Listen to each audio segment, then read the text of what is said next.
హైదరాబాద్కి సంబంధించింది ఇదంతా. హైదరాబాద్లో ఒక బ్యాచ్ ఉండి వాళ్ళు అక్కడి నుంచి స్పిరిట్ తీసుకుని స్పిరిట్ని సప్లై చేశారని మనకు వచ్చింది. దాని మీద ఇమీడియట్గా 40 మందిని కేసు కట్టారు, అరెస్ట్ చేశారు. దాంట్లో ఆ ఏదైతే స్పిరిట్ సప్లై చేస్తారో వాళ్ళని కూడా సీజ్ చేశారు. తెలంగాణ ప్రభుత్వం సీజ్ చేసింది. జరుగుతాయి కొన్ని చోట్ల జరిగినప్పుడు ఇమీడియట్గా యాక్షన్ ఉంటే మటుకు ఇలాంటి పునరావృతం కాకుండా సీరియస్గా ఉంటుంది. చాలా అవసరమైతే పీడీ యాక్ట్లు పెట్టడానికి కూడా వెనకాడు. ఇలాంటివి చేసే వాళ్ళని వదిలిపెట్టే సమస్య లేదు. ఇక్కడ జరిగినటువంటి దాంట్లో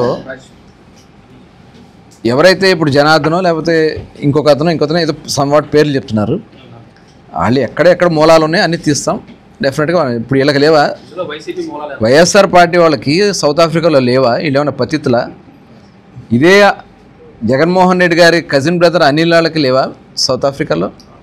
వాళ్ళ బ్యాచ్లందరికీ లేవా? వీళ్ళకి వాళ్ళకి ఏమన్నా కూడా అన్నీ వస్తాయి.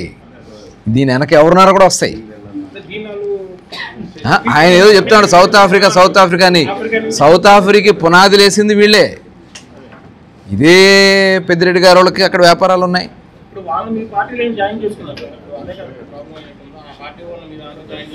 వాళ్ళంటే ఏదో సమాచారం పెట్టుకుని వచ్చి పార్టీలో లాస్ట్ మినిట్లో జాయిన్ అయ్యి టికెట్ ఇచ్చారు. కానీ ఇలాంటివన్నీ కూడా ఇక నుంచి జాగ్రత్తగా మేము ఎవరు రీసెంట్గా పార్టీ ఎలక్షన్ ముందే జాయిన్ అయ్యారు. చెక్ చేస్తారు చూద్దాం అన్నీ. అందుకని విచారణ ఉంది కాబట్టి మనం చెప్పలేం. దీని వెనక ఎవరెవరు ఉన్నారు అన్నీ కూడా వస్తాయి. రమ్మనండి, చూపించమనండి. ఇవాళ